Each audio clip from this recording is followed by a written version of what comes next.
In this lesson, we will discuss chapter number 3 integration, exercise 3.3, question number 5.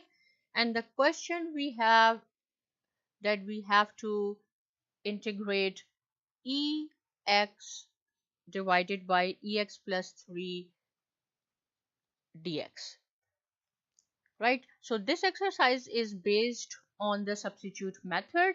So first of all, you have to see the function which is available at the denominator, whether we have the derivative in the numerator or not.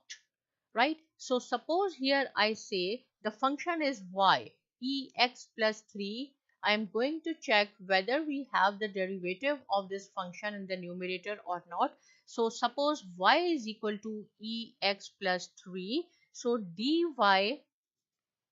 by dx equal to ex. Derivative of ex is ex, we already know.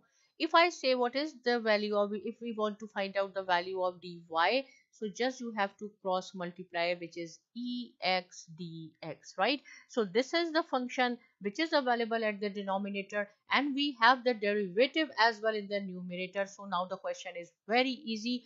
Here is, see, ex dx. So ex dx is equal to dy. I can write down dy in the numerator instead of ex dx, and instead of function ex plus 3 we have supposed y, so this is y. So this is the function, this is the derivative. Now we can integrate it very easily.